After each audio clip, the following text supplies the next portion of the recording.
In the shadowed halls of America's industrial might, where steel met soul and fire forged destiny, there lay a factory shrouded in secrecy. North American Aviation's Inglewood Plant, California, 1940. A sprawling labyrinth of rivets and roar, where the air thickened with the scent of molten metal, oil-slicked floors, and the sweat of human resolve. This was no ordinary forge. Here, amid the clamor of war's insatiable hunger, was born the P-51 Mustang, America's legendary long-range escort fighter. A machine that would cleave the skies, outrun the Reaper, and turn the tide of heaven's fury. Declassified now, these whispers from the assembly line reveal not just blueprints, but the pulse of a nation at war. It began with a dare from across the Atlantic. Spring, 1940. Europe burned under the blitz of tyranny. The British Purchasing Commission, desperate for wings to shield their island fortress, approached North American aviation. "Build us the Curtiss P-40, they pleaded. But James H. Kindleberger, the visionary at NAA's helm, saw beyond replication. "Give us 120 days, he countered, "and we'll craft something superior." Led by chief designer Edgar Schmud, a man whose dream soared higher than any eagle, the team dove into the abyss of innovation.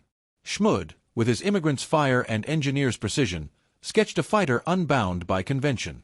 The NA-73X prototype rolled out on September 9, 1940, a mere 102 days after the ink dried on the contract. On October 26, test pilot Vance Breeze lifted it into the California sky. The Mustang had awakened. Engineering was poetry in motion, a symphony of aerodynamics and defiance. The wings, those laminar flow airfoils, born from collaboration with NACA. NAA/NACA 45-100 series, slicing through air with minimal drag, like a blade through silk. Drag reduced by 30%, they whispered in the labs, where wind howled at 500 miles per hour in test chambers.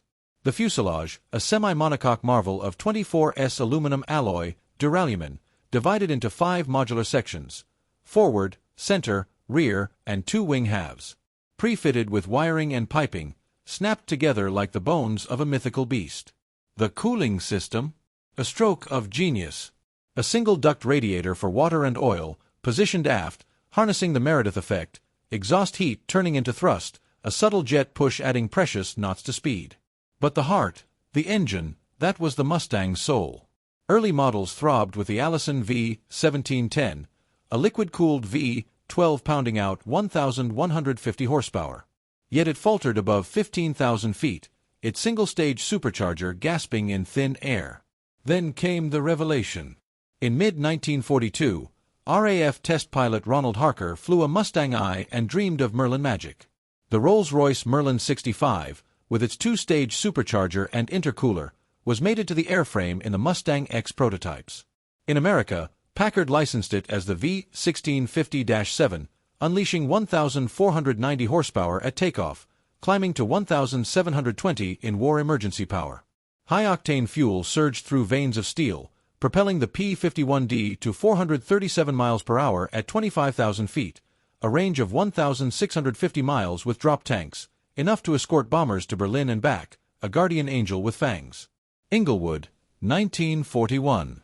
The factory sprawled across 1.5 million square feet, a hive buzzing with 20,000 souls by war's peak. Production ramped like a gathering storm. The first Mustang I rolled off for the RAF, 620 built, armed with .303 machine guns and cannons for ground strafing. Then the P-51A, 310 units, still Allison-hearted, diving as the A-36 Apache bomber. But the Merlin transformation birthed the P-51B and C in 1943, 1,987 B models from Inglewood, 1,750 C models from the new Dallas plant, a sister forge in Texas to meet the deluge of orders. The workers, the unsung chorus. Men and women, side by side, in a dance of desperation and pride. Rosie the riveters, those iron-willed women who stepped from kitchens to cockpit's cradle. Picture them, hands calloused, eyes fierce under goggles, riveting panels with pneumatic guns that chattered like machine fire. One such Rosie, anonymous in the masses, might have been like Norma Cutting, hoisting components 60 feet high on cranes, her muscles aching but spirit unyielding. Or the teams on the wing sections, aligning spars with precision born of love for absent brothers in uniform. They worked shifts that blurred day into night. The factories roared, drowning out air raid drills.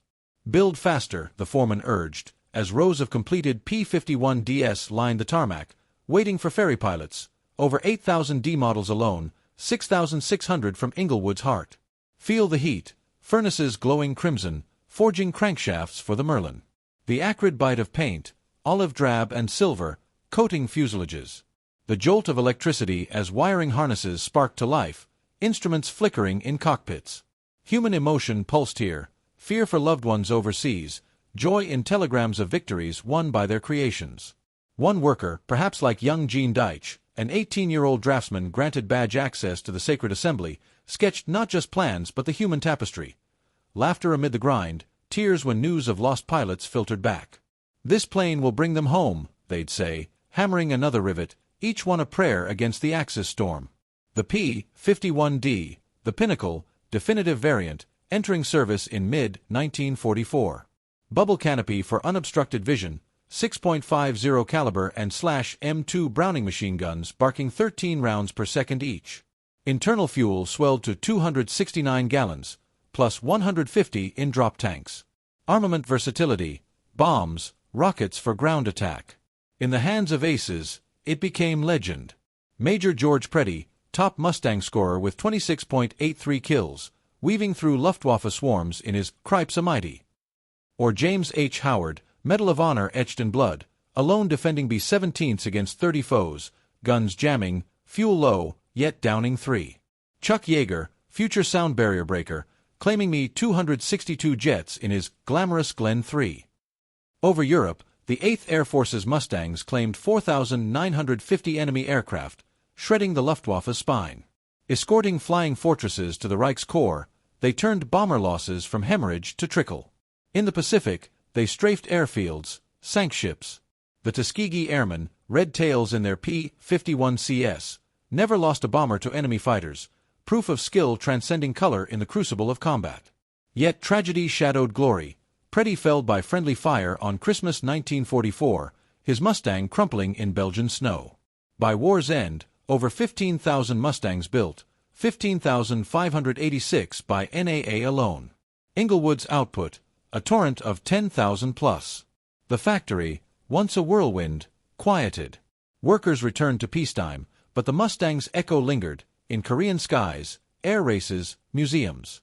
Declassified files reveal not just machinery, but humanity. The engineer's ingenuity, workers' sacrifice, pilot's valor. The P-51 Mustang wasn't built, it was willed into existence, a testament to American grit.